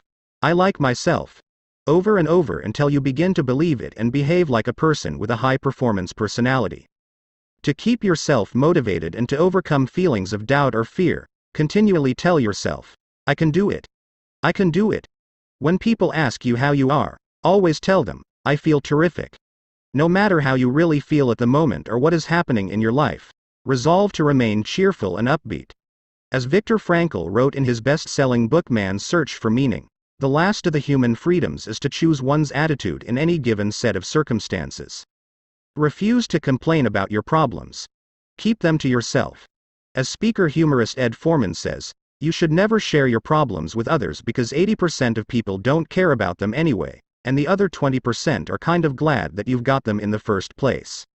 Develop a positive mental attitude. In Martin Seligman's 22-year study at the University of Pennsylvania, summarized in his book Learned Optimism, he determined that optimism is the most important quality you can develop for personal and professional success and happiness. Optimistic people seem to be more effective in almost every area of life. It turns out that optimists have 4 special behaviors, all learned through practice and repetition. First, optimists look for the good in every situation. No matter what goes wrong, they always look for something good or beneficial, and not surprisingly, they always seem to find it. Second, optimists always seek the valuable lesson in every setback or difficulty. They believe that difficulties come not to obstruct but to instruct. They believe that each setback or obstacle contains a valuable lesson they can learn and grow from, and they are determined to find it. Third, optimists always look for the solution to every problem. Instead of blaming or complaining when things go wrong, they become action-oriented. They ask questions like, "What's the solution? What can we do now? What's the next step?" Fourth, optimists think and talk continually about their goals. They think about what they want and how to get it. They think and talk about the future and where they are going rather than the past and where they came from. They are always looking forward rather than backward. When you continually visualize your goals and ideals and talk to yourself in a positive way, you feel more focused and energized. You feel more confident and creative. You experience a greater sense of control and personal power. And the more positive and motivated you feel, the more eager you will be to get started and the more determined you will be to keep going. Eat that frog. 1. Control your thoughts. Remember, you become what you think about most of the time. Be sure that you are thinking and talking about the things you want rather than the things you don't want. 2. Keep your mind positive by accepting complete responsibility for yourself and for everything that happens to you. Refuse to criticize others, complain, or blame others for anything. Resolve to make progress rather than excuses. Keep your thoughts and your energy focused forward, on what you can do right now to improve your life, and let the rest go. Chapter 15. Technology is a terrible master. There is more to life than just increasing its speed. Mohandas Gandhi: technology can be your best friend or your worst enemy. Technology becomes the enemy when we give in to an obsessive need to communicate continually. This compulsion to stay plugged in leaves us all psychologically breathless. We have no time to stop, smell the roses, and collect our thoughts. You have a choice. The key is to keep your relationship with technology under control. Bill Gross, who managed more than $600 billion in fixed income funds and bonds when he was with PIMCO, is famous for exercising regularly and meditating daily to keep centered while using no technology at all. Despite turning off all his devices, he never misses an important message. For you to stay calm, clear-headed, and capable of performing at your best, detach on a regular basis from the technology that overwhelms you. A researcher who asked a group of CEOs and entrepreneurs to unplug from technology found they had improved memory, deeper relationships, better sleep, and a greater likelihood of making life-transforming decisions. When people are too plugged in, communications technology quickly becomes a destructive addiction. People wake up in the morning and obsessively check all their phone notifications before leaving their beds. They then race to their computers for yet more typing before even eating breakfast, drinking water, or brushing their teeth. People are now checking their smartphones about 46 times each day according to one study and about 85 times a day according to another study, which found that people were accessing their phones twice as often as they thought. Don't become addicted. In Washington not long ago, I was at a business luncheon with a room full of high-level executives. Prior to the beginning of the luncheon, one of the organizers stood up and said a short grace. All the executives bowed their heads. When the grace was over, the luncheon began. However, at my table, 4 or 5 out of the 8 people seemed to have been greatly affected by the prayer. They kept their heads down and their hands in their laps, even when the food was served. They seemed to be lost in deep thought over the profound questions of the day. Then I realized that they were not praying at all. They were all intensely focused on their smartphones, sending and receiving emails, typing like frantic teenagers playing video games. They were all lost to the world around them, drowning in a deep sink full of information exchange. Take back your time. One of my clients found himself bound and chained to his computer, receiving and responding to emails several hours each day. The more time he spent at his computer, the fewer of his other important tasks he was able to get done. The stress caused by these undone tasks, building up like an avalanche overhang, started to affect his personality, his health, and his sleeping habits. We taught him about the 80 or 20 rule and how it applied to emails. He deleted and unsubscribed from the 80% of his emails that had no value. Of the remaining 20%, only 4% required immediate responses. The other 16% could be transferred to an action folder to be worked on later. Refuse to be a slave. Unchain yourself from your computer. Unsubscribe from all unwanted newsletters. Set up an autoresponder that says, "I check my email only twice per day. I will reply as soon as possible. If this is an emergency, phone this number." A journalist for Fortune magazine once wrote that when he arrived back at the office after a 2-week European vacation, he had more than 700 emails waiting for him. He realized that it would take him a week to get through them all before starting on important projects. For the first time in his career, he took a deep breath and punched the delete all button, erasing those 700 emails forever. He then got busy with the projects that were really important to him and his company. His explanation was simple. I realized that, just because somebody sends me an email, it does not mean that they own a piece of my life. Although not many people would delete their entire inbox, you can definitely delete and ignore more emails than you do right now. Empower yourself to remove all emails that don't relate to important goals and relationships. Someone will tell you, "People often ask me at my seminars, but don't you have to stay plugged into technology to keep current with the news?" I tell them, if it is really important, someone will tell you. Many people unplug from the news, and surprisingly enough, they remain well informed on most important subjects. You should do the same. Eat that frog. 1. Resolve today to create zones of silence during your day-to-day activities. Turn off your computer and your smartphone for 1 hour in the morning and 1 hour in the afternoon. You will be amazed at what happens. Nothing. 2. Resolve to unplug from technology for 1 full day each week. By the end of your digital detox, your mind will be calm and clear.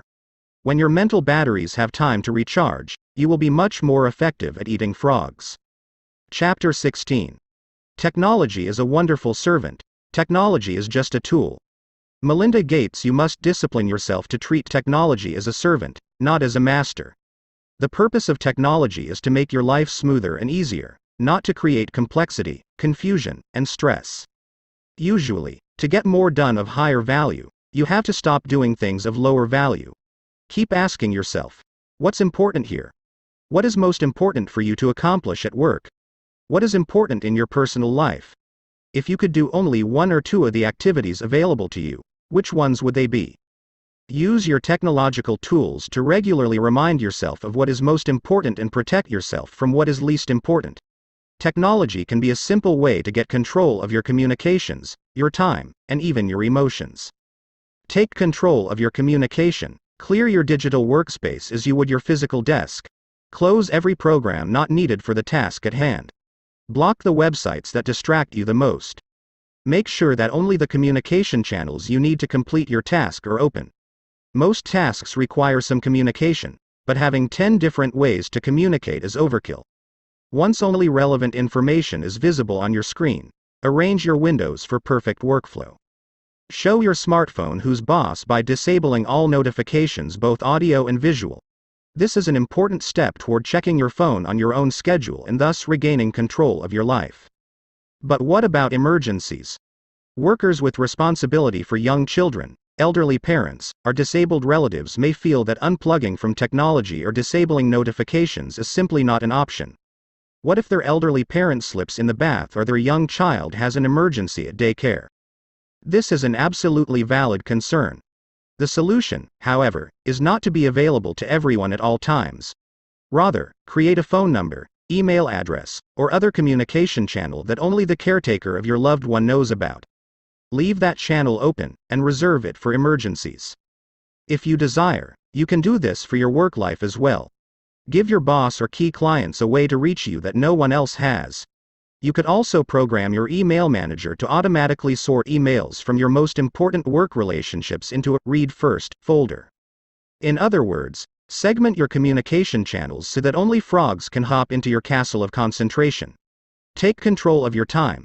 Your calendar makes a wonderful servant but a terrible master. Never automatically click accept on a digital invitation. Ask yourself if the invitation really fits your priorities before pressing the button. Schedule large blocks of time for task completion into your calendar, as if they were appointments. Be so aggressive about it that when people look at your calendar, they will see only a tiny slice of free time. This will impress them and motivate them to schedule shorter meetings. Your digital to-do list, otherwise known as task management software, is a powerful tool for taking control of your time. It has all the positives of a paper to-do list plus a few additional features. Digital to-do lists allow you to transfer items to another person's to-do list at the click of a button. This can help you delegate more efficiently, but make sure you accept only those tasks that are in line with your priorities. A digital to-do list can also be programmed to remind you relentlessly about your most important tasks. Take control of your emotions using technology. Many people fail to make technology their servant because they fear learning new skills. This fear can be mastered. Refuse to let it hold you back. Everything is learnable, and what others have learned, you can learn as well. Let your organization know that you are interested in learning about technological tools that will make you more efficient. If you have a friend, family member, or coworker who is a tech whiz, learn everything you can from that person. Above all else, avoid the phrase, "I can't." Technology is no longer optional. It is just as important as reading, writing, and arithmetic. And the idea that only certain kinds of people are good at technology is a myth. No matter your age, race, or gender, you have the power to master technology. If you do become frustrated, just remember that it happens to everyone. Even expert programmers who are paid hundreds of dollars an hour will sometimes be frustrated by technology. When you make technology your servant, it can be a source of positive, motivating emotions and increased productivity. Post your most important stretch goal on social media and promise your followers you will achieve that goal. Update them daily on your progress so that if you skip a day or slack off, everyone will know. Posting on social media about your progress is a great way to reward yourself for making headway on long-term projects. When the payoff is far in the future, it can be hard to stay motivated, so getting likes or hearts from your followers on your daily updates can be a way to achieve a mini payoff. You can even seek out people in your field on social media and compete with them to see who can eat the most frogs. For example, many novelists like to share their daily word counts on Twitter so they can see who in their social circle is the fastest and most productive writer and who gives in to procrastination. Stop being enslaved by social media, and make it work for you instead. It's simple. Instead of posting something trite, post about your life goals and seek the social support to conquer them. Eat that frog. 1. Resolve today to turn off all notifications, except for your emergency channels. Create special areas in your digital life for your most important tasks. 2. Resolve to research and install one piece of software or one app that will help you be more efficient and focused. Chapter 17. Focus your attention. All of life is the study of attention. Where your attention goes, your life follows. Jiddu Krishnamurti. Focused attention is the key to high performance. The attraction of distraction, the lure of electronic and other interruptions, leads to diffused attention, a wandering mind, a lack of focus, and, ultimately, underachievement and failure. Current research proves that continuously responding and reacting to emails, telephone calls and texts, and instant messages has a negative effect on your brain, shortening your attention span and making it difficult, if not impossible, for you to complete the tasks upon which your future and your success depend. Developing an addiction. When you check your email first thing in the morning or when you respond to the bell or other sound that indicates an incoming email or message, your brain releases a tiny shot of dopamine. This shot gives you a pleasant buzz. It stimulates your curiosity and causes you to react and respond immediately. You instantly forget whatever else you were doing and turn your full attention to the new message. Like the sound of bells ringing when you win while playing a slot machine, the sound of the email or IM triggers the reaction of, "What did I win?" You immediately stop your work to find out what your prize is. When you start your day with a few shots of dopamine triggered by your email or IM bell going off, you find it extremely difficult to pay close attention to your important tasks for the rest of the day. The multitasking illusion. Some people believe that they can engage in multitasking, going back and forth between emails and important tasks. But people can focus only on one thing at a time. What they are really doing is called task shifting. They are shifting their attention back and forth, like swinging a searchlight from one object to another. After an internet interruption, it takes about 17 minutes for you to shift your total attention back to your task and continue working. This is precisely why so many people today are working harder and harder, shifting from email interruptions to work and back again, all day long, and getting less and less accomplished. They also make more mistakes. The proven solutions. The solutions are simple and are being adopted by the most productive people in every industry.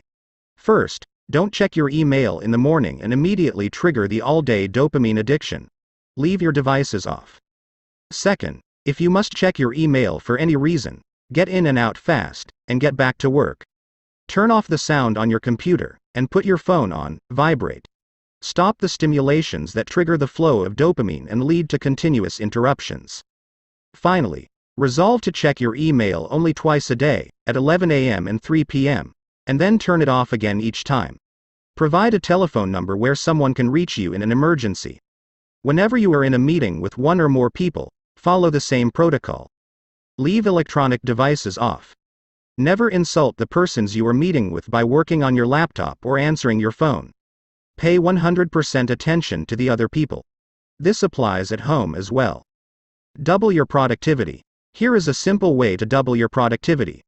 First, plan each day in advance. Select your most important task, and then start on that task first thing, before you do anything else. Second, work non-stop for 90 minutes with no diversion or distraction, and then give yourself a 15-minute break. Third, start again and work another 90 minutes flat out. Finally, after this 3-hour work period, you can then reward yourself with a shot of dopamine by checking your email. When you develop the habit of completing 3 hours of important work each morning, first thing, you will both double your productivity and break yourself of the habit of checking your email all day long. You will regain full control of your life. Eat that frog. 1. Keep your goals of success and high productivity in mind. Before you do anything, ask yourself, is this helping me achieve one of my most important goals, or is this just a distraction? 2. Refuse to become a slave to the bells and whistles that distract you from completing those tasks that can make a real difference in your life. Leave your devices off. Chapter 18. Slice and dice the task. The beginning of a habit is like an invisible thread, but every time we repeat the act we strengthen the strand, add to it another filament, until it becomes a great cable and binds us irrevocably, in thought and act. Orison Swett Marden. A major reason for procrastinating on big, important tasks is that they appear so large and formidable when you first approach them. One technique that you can use to cut a big task down to size is the salami slice method of getting work done.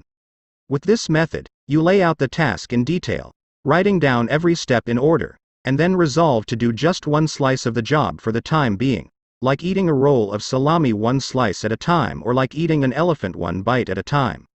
Psychologically, you will find it easier to do a single, small piece of a large project than to start on the whole job. Often, once you have started and completed a single part of the job, you will feel like doing just one more slice. Soon, you will find yourself working through the job one part at a time, and before you know it, the job will be completed. Develop a compulsion to closure. An important point to remember is that you have deep within you an urge to completion, or what is often referred to as a compulsion to closure. This means that you actually feel happier and more powerful when you start and complete a task of any kind. You satisfy a deep subconscious need to bring finality to a job or project. This sense of completion or closure motivates you to start the next task or project and then to persist toward final completion. This act of completion triggers the release of endorphins in your brain, mentioned earlier. And the bigger the task you start and complete, the better and more elated you feel. The bigger the frog you eat, the greater the surge of personal power and energy you experience. When you start and finish a small piece of a task, you feel motivated to start and finish another part, then another, and so on. Each small step forward energizes you. You soon develop an inner drive that motivates you to carry through to completion. Swiss cheese. Your tasks. Another technique you can use is called the Swiss cheese method of working. You use this technique to get yourself into gear by resolving to punch a hole in the task, like a hole in a block of Swiss cheese. Swiss cheese. A task when you resolve to work for a specific time period on it. This may be as little as 5 or 10 minutes, after which you will stop and do something else. You will just take one bite of your frog and then rest or do something else. The power of this method is similar to that of the salami slice method. Once you start working, you develop a sense of forward momentum and a feeling of accomplishment. You become energized and enthusiastic. You feel yourself internally motivated and propelled to keep going until the task is complete. You should try the salami slice or the Swiss cheese method on any task that seems overwhelming when you approach it for the first time. You will be amazed at how helpful each technique is in overcoming procrastination. I have several friends who have become best-selling authors by simply resolving to write 1 page or even 1 paragraph per day until the book was completed. And you can do the same. Eat that frog. 1. Put the salami slice, or Swiss cheese, technique into action immediately to get started on a large, complex, multitask job that you've been putting off. 2. Become action-oriented. A common quality of high performers is that when they hear a good idea, they take action on it immediately. Don't delay. Try it today. Chapter 19. Create large chunks of time. Nothing can add more power to your life than concentrating all of your energies on a limited set of targets. Nito Quabain. Most of the really important work you do requires large chunks of unbroken time to complete. Your ability to carve out and use these blocks of high-value, highly productive time is central to your ability to make a significant contribution to your work and to your life. Successful salespeople set aside a specific time period each day to phone prospects. Rather than procrastinating or delaying on a task that they don't particularly like, they resolve that they will phone for 1 solid hour between 10 o'clock and 11 a.m., for example, and they discipline themselves to follow through on their resolution. Many business executives set aside a specific time each day to call customers directly to get feedback, to return phone calls, or to answer correspondence. Some people allocate specific 30 to 60-minute time periods each day for exercise. Many people read great books 15 minutes each night before retiring. In this way, over time, they eventually read dozens of the best books ever written. Schedule blocks of time. The key to the success of this method of working in specific time segments is for you to plan your day in advance and schedule a fixed time period for a particular activity or task. Make work appointments with yourself and then discipline yourself to keep them. Set aside 30, 60, and 90-minute time segments that you use to work on and complete important tasks. Many highly productive people schedule specific activities in pre-planned time slots all day long. These people build their work lives around accomplishing key tasks one at a time. As a result, they become more and more productive and eventually produce 2 times, 3 times, and 5 times as much as the average person. Use a time planner. A time planner, broken down by day, hour, and minute and organized in advance, can be one of the most powerful personal productivity tools of all. It enables you to see where you can consolidate and create blocks of time for concentrated work. During these working times, turn off the telephone, eliminate all distractions, and work non-stop. One of the best work habits of all is to get up early and work at home in the morning for 2 to 3 hours. You can get 3 times as much work done at home without interruptions as you ever could in a busy office where you are surrounded by people and bombarded by phone calls. Make every minute count. When you fly on business, you can create your office in the air by planning your work thoroughly before you depart. When the plane takes off, you can work non-stop for the entire flight. You will be amazed at how much work you can go through when you work steadily in an airplane, without interruptions. One of the keys to high levels of performance and productivity is to make every minute count. Use travel and transition times, what are often called gifts of time, to complete small chunks of larger tasks. Eat that frog. 1. Think continually of different ways that you can save, schedule, and consolidate large chunks of time. Use these times to work on important tasks with the most significant long-term consequences. 2. Make every minute count. Work steadily and continuously without diversion or distraction by planning and preparing your work in advance. Most of all, keep focused on the most important results for which you are responsible. Chapter 20. Develop a sense of urgency. Do not wait. The time will never be just right.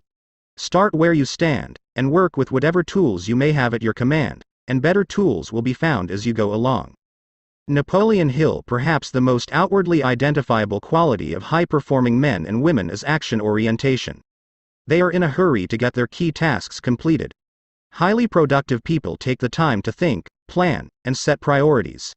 They then launch quickly and strongly toward their goals and objectives. They work steadily, smoothly, and continuously. As a result, they seem to power through enormous amounts of work in the same amount of time that the average person spends socializing, wasting time, and working on low-value activities. Getting into flow. When you work on your most important tasks at a high and continuous level of activity, you can actually enter into an amazing mental state called flow. Almost everyone has experienced this at some time. Really successful people are those who get themselves into this state far more often than the average person. When you're in the state of flow, which is the highest human state of performance and productivity, something almost miraculous happens to your mind and emotions. You feel elated and clear. Everything you do seems effortless and accurate. You feel happy and energized. You experience a tremendous sense of calm and increased personal effectiveness. In the state of flow, identified and talked about over the centuries, you actually function on a higher plane of clarity, creativity, and competence. You are more sensitive and aware. Your insight and intuition guide you and direct you to do and say exactly the right things at the right time. You see the interconnectedness of people and circumstances around you. You often come up with brilliant ideas and insights that enable you to move ahead even more rapidly. Trigger high performance in yourself. One of the ways you can trigger this state of flow is by developing a sense of urgency. This is an inner drive and desire to get on with the job quickly and get it done fast. It is an impatience that motivates you to get going and to keep going. A sense of urgency feels very much like racing against yourself. With this ingrained sense of urgency, you develop a bias for action. You take action rather than talking continually about what you are going to do. You focus on specific steps you can take immediately. You concentrate on the things you can do right now to get the results you want and achieve the goals you desire. A fast tempo seems to go hand in hand with all great success. Developing this tempo requires that you start moving and keep moving at a steady rate. The faster you move, the more impelled you feel to do even more even faster. You enter the zone. Build up a sense of momentum. When you regularly take continuous action toward your most important goals, you activate the momentum principle of success.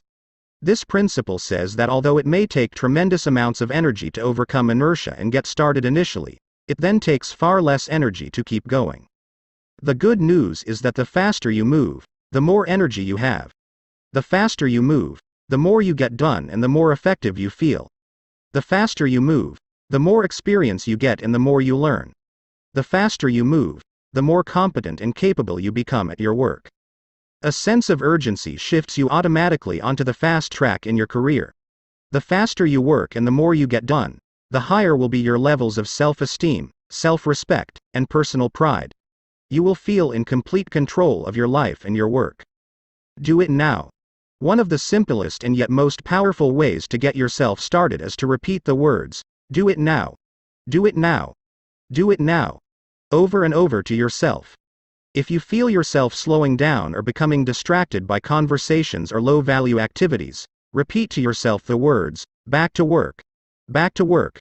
Back to work," over and over.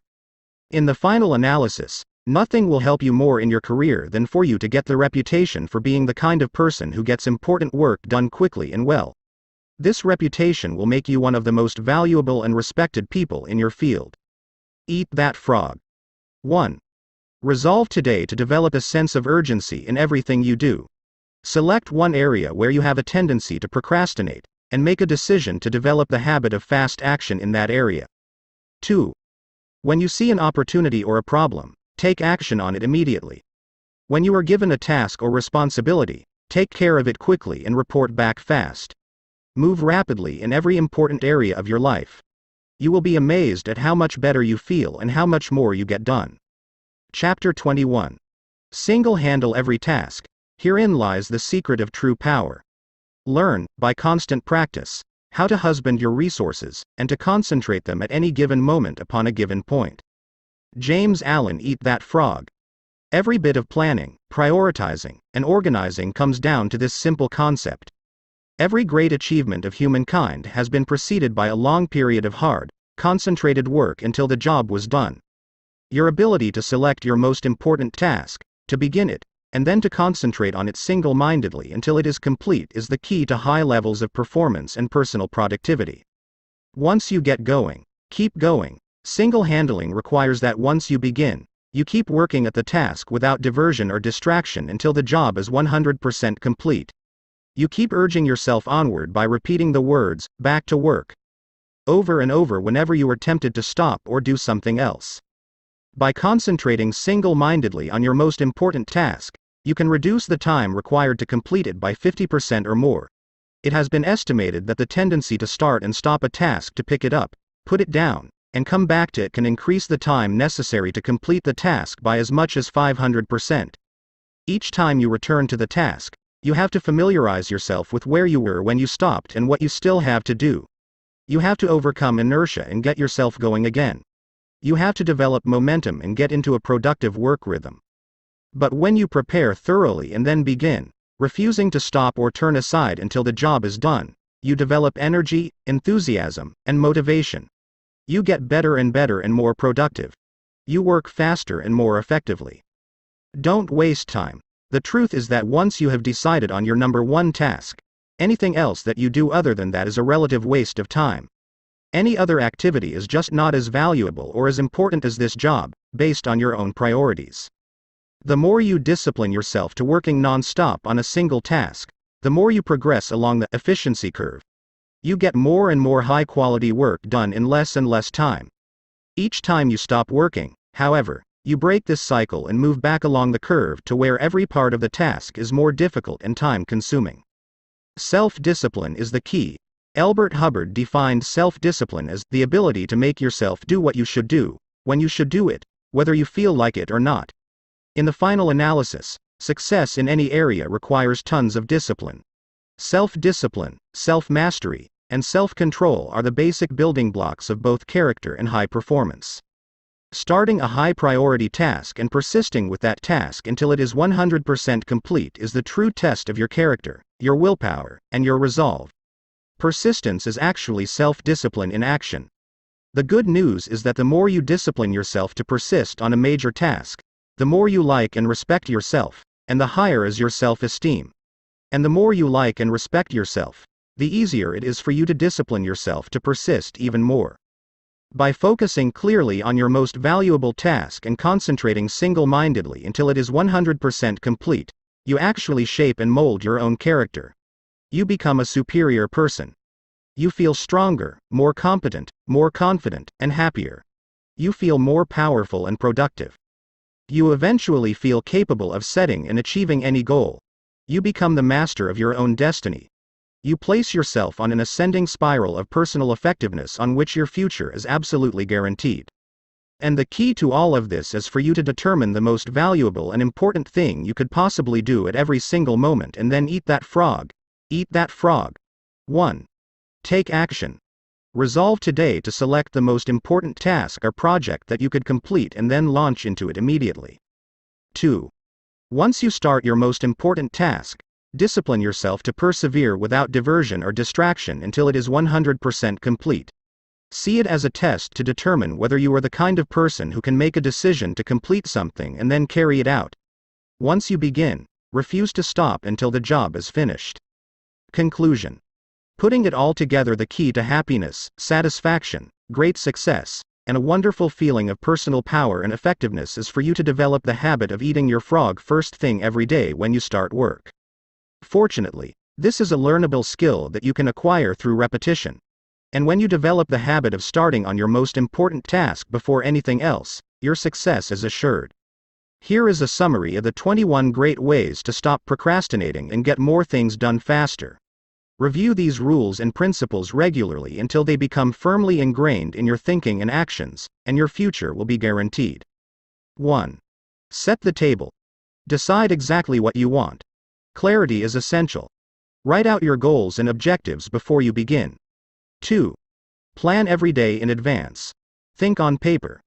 Every minute you spend in planning can save you 5 or 10 minutes in execution. 3. Apply the 80 or 20 rule to everything. 20% of your activities will account for 80% of your results. Always concentrate your efforts on that top 20%. 4. Consider the consequences. Your most important tasks and priorities are those that can have the most serious consequences, positive or negative, on your life or work. Focus on these above all else. 5. Practice creative procrastination.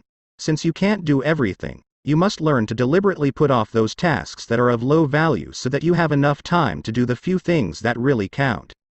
6. Use the ABCDE method continually. Before you begin work on a list of tasks, take a few moments to organize them by value and priority so you can be sure of working on your most important activities. 7. Focus on key result areas. Identify those results that you absolutely, positively have to get to do your job well, and work on them all day long. 8. Apply the law of 3. Identify the 3 things you do in your work that account for 90% of your contribution, and focus on getting them done before anything else. You will then have more time for your family and personal life. 9. Prepare thoroughly before you begin. Have everything you need at hand before you start.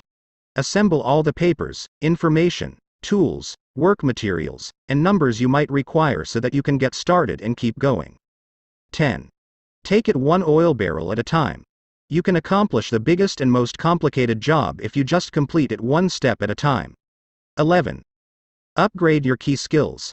The more knowledgeable and skilled you become at your key tasks, the faster you start them and the sooner you get them done. Determine exactly what it is that you are very good at doing, or could be very good at, and throw your whole heart into doing those specific things very, very well. 12. Identify your key constraints. Determine the bottlenecks or choke points, internal or external, that set the speed at which you achieve your most important goals, and focus on alleviating them. 13. Put the pressure on yourself. Imagine that you have to leave town for a month, and work as if you had to get your major task completed before you left. 14. Motivate yourself into action. Be your own cheerleader. Look for the good in every situation. Focus on the solution rather than the problem. Always be optimistic and constructive. 15. Technology is a terrible master. Take back your time from enslaving technological addictions. Learn to often turn devices off and leave them off. 16. Technology is a wonderful servant. Use your technological tools to confront yourself with what is most important and protect yourself from what is least important. 17. Focus your attention. Stop the interruptions and distractions that interfere with completing your most important tasks. 18. Slice and dice the task. Break large, complex tasks down into bite-sized pieces, and then do just one small part of the task to get started. 19. Create large chunks of time. Organize your days around large blocks of time so you can concentrate for extended periods on your most important tasks. 20. Develop a sense of urgency. Make a habit of moving fast on your key tasks. Become known as a person who does things quickly and well. 21. Single-handle every task. Set clear priorities. Start immediately on your most important task, and then work without stopping until the job is 100% complete. This is the real key to high performance and maximum personal productivity. Make a decision to practice these principles every day until they become second nature to you. With these habits of personal management as a permanent part of your personality, your future success will be unlimited. Just do it. Eat that frog.